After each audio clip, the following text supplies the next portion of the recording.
Hi everyone, and welcome to week 10.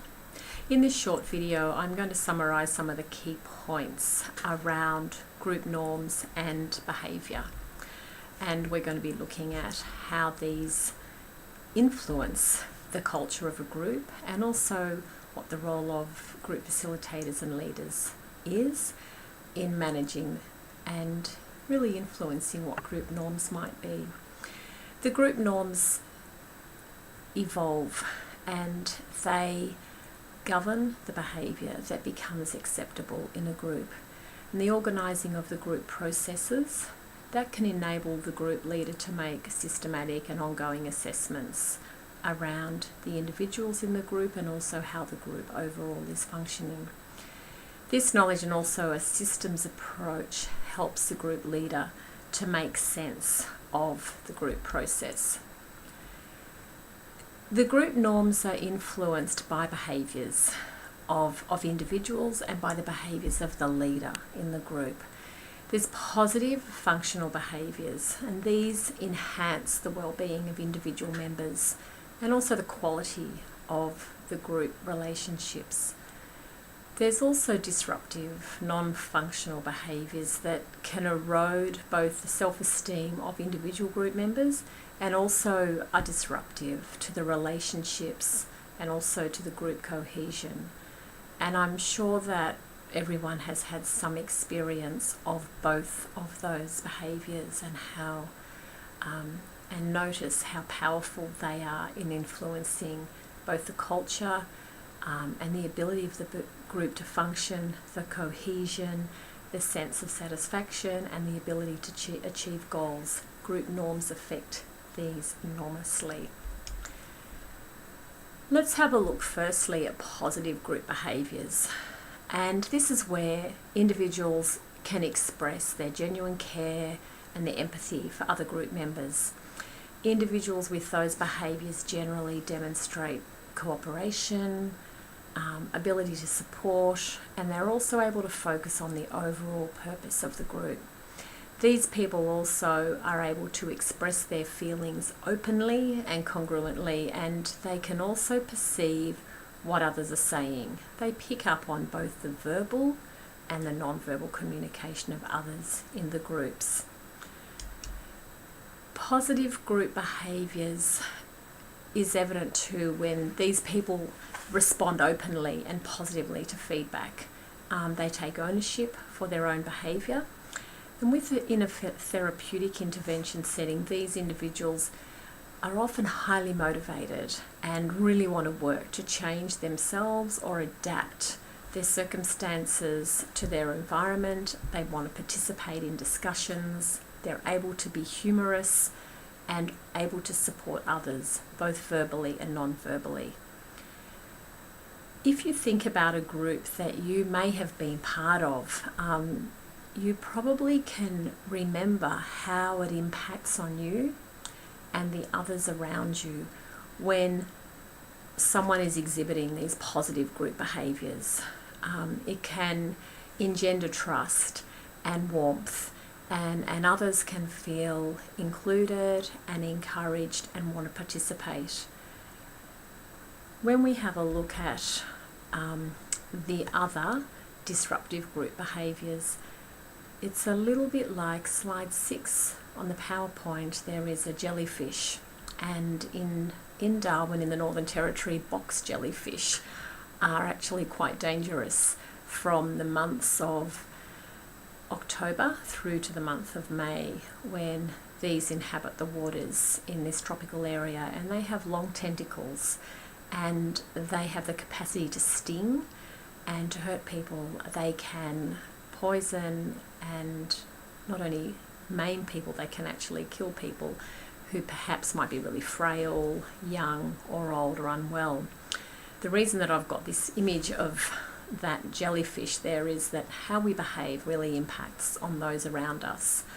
And in groups, certain behaviours can affect and actually infect a group like a poison, which is one of the reasons as group leaders and facilitators we need to be very mindful about how we manage and how we respond to those more disruptive group behaviours. So disruptive group behaviours can be those people who tend to perhaps interrupt, speak over others, and reject other people's ideas.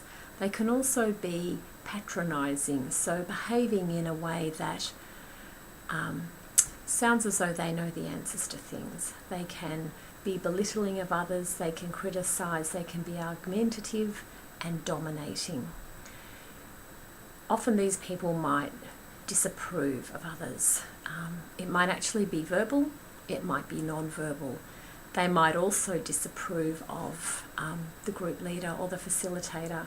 And sometimes this behaviour can affect others to the extent that others in the group want to withdraw and either discontinue being part of the conversation or they want to leave the group. Other behaviours that are also disruptive group behaviours might be sidetracking the group. Rather than staying on the topic that is focused, sometimes these people might consistently bring up another issue or another viewpoint that's actually not really related to the topic, and it can derail the conversation. They can avoid focusing on themselves, particularly in a treatment group. They may want to talk about other people, talk about other people's problems, bring in examples that are completely unrelated to themselves so that they don't have to speak about their own personal feelings and responses. These behaviours and many others can pose a challenge for any group leader, and there are many different ways that group leaders can respond to those. One of the ways that I suggest you think about that is to brainstorm, to list what might be some of the possible ways that you could respond to disruptive group behaviours. There may be 20 different ways to respond to particular behaviours, and depending on the circumstances, depending on the type of group, depending on the setting, also depending on the group agreements, any of them may be appropriate at any point in time. Sometimes the role of the group leader is to challenge and to directly address behaviours. Sometimes it may actually be to distract or to decide to have a break at a certain point so that people can stop and have a cup of tea, and then change the conversation, change the setup of the room, change where the group leader is sitting. Perhaps the group leader sits beside someone who has been disruptive so that they don't actually have eye contact with them and give more eye contact to other members of the group. There's so many different ways that a group leader can respond to and address these behaviours. A key thing that we've been talking about throughout this unit is the importance of the work that's done early on in setting up a group, and that group agreements, and at the beginning of a meeting, that setting out an agenda, that having an agreed purpose, that all of those things are fundamental and need time spent on them at the beginning to assist with how you will deal with disruptive group behaviours when they emerge, because they will. I'm looking at slide 9. We're just briefly going to look at groupthink, even though groupthink has come up earlier in this unit as well. It's a term that has been coined to describe the process by which a group can actually come to make bad or irrational decisions. And in this situation, each member of the group conforms their own ideas and their own opinions to what they really believe. They conform those to the consensus of the group. And it can result in a situation in which ultimately a group agrees perhaps on an action or agrees on a decision, which otherwise each member might normally have thought was unwise. So there are examples. The most common, I guess, obvious example is Nazi Germany, where a particular view about racial purity, which we know to be nonsense, became entrenched and became part of the psyche of those who were Nazi followers, whereby people believed a whole lot of values and beliefs that normally they perhaps would not ascribe to. What can happen in this situation is that there's an illusion of invulnerability, that members ignore the obvious danger. They may take extreme risks, and they're quite overly optimistic about their ideas. There's a collective rationalisation. So members discredit and they explain away warnings that are contrary to the group thinking. The illusion of morality is quite strong in groupthink, that members somehow believe that their decisions are morally correct and they ignore any ethical consequences of those decisions. In fact, they don't want to consider them.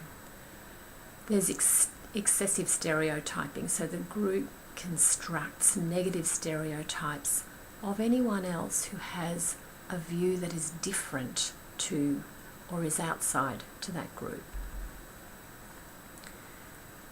There's pressure for conformity. Members who are part of that group are pressured to conform. So if anyone expresses a counter view or a different view, that is not acceptable.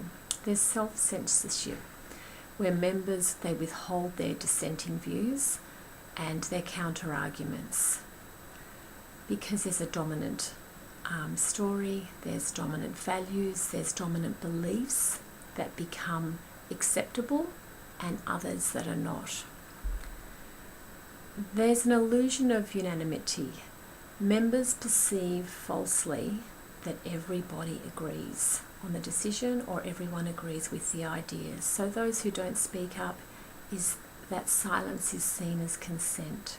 So if no one voices a counter view, it's assumed that everybody agrees. Mind guards refers to where some members or some people in the group appoint themselves, or they assume the role of protecting the group from adverse information. So for example, if there's research that is actually counter to or different to the views of the group, some people appoint themselves with that role of blocking that information from coming into the group. They don't want the agreement in the group to be disrupted. And you can imagine and get the sense of how potentially dangerous groupthink can be, where other views are not able to be expressed. The point about groupthink is really for group leaders to be aware of that, be aware of the causes of it and the consequence of groupthink. The leader should be neutral when there's a decision-making process. A leader should be open and invite different views to be expressed. If a leader is open and has a curious and an inquiring approach to how the group operates, how the group makes decisions, to the atmosphere around the group, that will encourage people to express different viewpoints. It's important for any group, whether it's a treatment group or a task group, to allow different views to be expressed so that groupthink doesn't become a way of controlling people and a way of excluding people. We're just going to talk for a bit about managing challenging groups and some of the challenges that can come up in groups. One of the points on slide 13 says that groups can be emotional hothouses, and you can imagine when there's a number of people in a group who perhaps are passionate about an idea, and that's why people have got together to plan, for example, a community event, or perhaps a treatment group where people have come together because they've had a similar life experience and are wanting to address changes in their own lives. Either of these groups, and many groups, can become an emotional hothouse. They can be very intense. So leaders' role is there to see that everyone is safe and that participants are protected from each other, and they're also protected from the leader. By that I mean that people's experience of the group is not going to harm them in any way, psychologically or physically, and that the leader's role is to ensure that people have the opportunity to participate in a way that is safe. The key ways that leaders do this is by establishing group rules. In a treatment group, that may be group rules or group agreements or contracts at the beginning of the group. In a task group, it may be by having a very clear agenda and outline of the purpose of the group. Focusing on goals is another way of managing this challenging behaviour. Sticking to schedules, agreeing how long the meeting will be, the length of time, and sticking to that. And challenging behaviours as they arise. So that means a group leader needs to be prepared to sometimes interrupt, to sometimes cut people off, to sometimes thank people for their contribution, but invite others to also express viewpoints, to also be prepared to intervene when there's a heated debate and check with the group about whether we have time to talk about this now or whether we need to actually put this issue aside and come back to it later. There's so many different strategies that group leaders need to use and need to have in their toolkit to manage challenging behaviours. Also being clear about their own stance, that on the one hand, as group leaders, we need to be open, but we also need to be really clear that we come from a particular value base and what that is in that particular group setting. This is where it can be really useful again as a group leader to have a whole lot of strategies that you have thought about, that you've listed, and perhaps that you've even practiced. We have talked about this before, but the idea of practicing sometimes the way that one would introduce a topic, or the way that one would talk about group rules, or the way that one might interrupt someone and remind them about group rules. Some experienced group leaders practice some of these at home in front of the mirror, or talk themselves through them as they are travelling or driving to run the group. The case study that's on slide 9 is, it's on slide 14. The case study is just about a men's group, which is a behaviour change group. So a men's group that's set up for men who have been violent towards their wives or their partners, and are part of a group that is about addressing that behaviour. And Chris is the group leader, and he has required that men at the start of that group commit to no violence, that they commit to participating in the group by not using violence, both verbally and physically, and they also have committed to come to the group drug and alcohol free. And some of these groups, if they're mandated groups, may actually require people to submit urine testing, for example, depending on the setting. The situation in this particular group is at week 3, one of the members, Len, arrives angry and he begins shouting and swearing about his wife. I'm just posing this scenario for you to consider and think about. How would you advise Chris, the leader? How would you advise Chris to respond to that situation? again, there may be many different ways to respond to that. Speaking to Len as he arrives and taking him aside, talking to him individually, telling the other men that the group might start a little bit late, deciding whether he actually needs to cool down a bit or he might need to speak to a counsellor or a support worker, actually reminding Len about the agreements of the behaviour in the group, maybe something else that needs to happen. There's so many possible responses. I'd like you to think about, what do you think you would suggest to Chris he do in that situation? Before the group starts, what should happen next? Should Len be part of that meeting? What needs to happen for him to be safe? What needs to happen for all the group members to be safe? And how in that situation should Chris go about reminding people about the agreements that they made at the outset? One of the things that's really difficult when there is a situation such as this, when Len arrives angry and shouting and swearing about his wife, is that the group leader is sometimes conflicted around spending time with one individual, and then at the same time their role is facilitating the group and making sure that the group is functioning and is a positive experience for the rest of the group members. Also too, after handling a difficult situation, it clearly would impact and influence other members of the group. So for a group leader, maintaining a sense of calm and also maintaining a sense of hope for the rest of the group is really important in those situations, and all the time keeping in their sight, what do I need to do here to make sure that this group is working for everybody?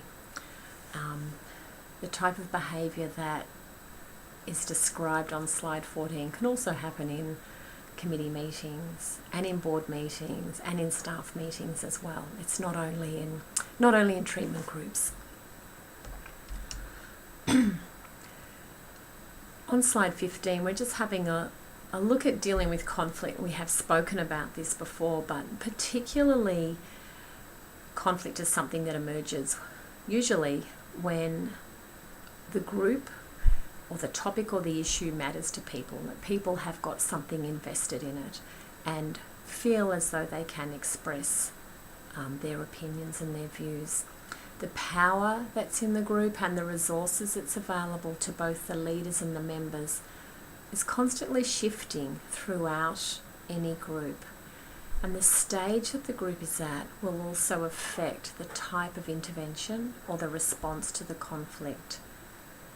For example, if conflict arises early on in a group, perhaps establishing what group rules or group agreements need to be in place, the way that a group leader may respond to that may be quite different to how the group leader may respond to a conflict that arises in the middle stage of the group, when things have settled down and the group is moving through achieving its tasks and a number of group members have an expressed disagreement with each other. The way that the group leader will respond to each of those situations will vary according to what's happening around them.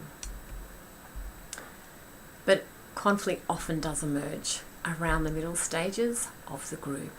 As people find their place, they're feeling more confident, perhaps people are contributing and expressing themselves more confidently, the differences are more likely to emerge.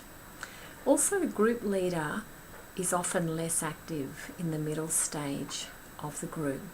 By this, I don't mean that they are less responsible, but as the group norms and the culture is developing, the group members are often taking a greater share in the leadership. Also, group processes will affect how the group responds to conflict. So if again that time has been spent in the early stages of the group, in the formation of the group, around the values, around the group rules and agreements, around the purpose of the group, around how we address conflict. The time is being spent talking about those at the outset. Those processes will affect how the group responds to the conflict when it arises. It doesn't mean that it won't arise, because it always arises, but the group will be better resourced to respond and to know what to do with that if the time has been spent putting those processes in place.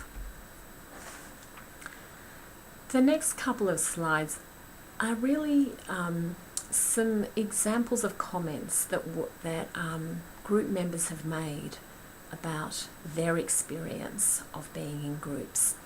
And on slide 17, there's comments made by frustrated group members. So when the group experience has not been positive, these are the sorts of things that people have said. We always get off track. She never stops talking. We just have to be here. It's boring. There's too much time spent on doing nothing. Or he thinks his viewpoint matters the most. All of these comments could be made about other group members. They could also be being made about the group leader. So the group leader is constantly tuning into the spoken and the unspoken messages in the room. And the way that the group leader responds to those frustrations is going to influence the tone and the group experience for everyone. On the next slide, satisfied group members' responses could include comments like these. I know I can express myself freely here. There's someone, usually the leader, to direct us if we get off track. My opinion matters, and I didn't think that before. Or the leader keeps reminding us that we can do it. I knew what to expect. It was so clear at the start, and that's helped me to feel safe. These comments could be coming from the same people who are in the same group where the dissatisfied group members' comments were coming from as well. People can have different experiences of being in the same group. One of our challenges as group facilitators and group leaders is to be tuning into all the time the cues that we're getting from the group members, and responding and intervening accordingly in our role as group leader. Next week is week 11, and I'm going to combine in next week research and evaluation, ethical dilemmas and endings. Thank you. Bye.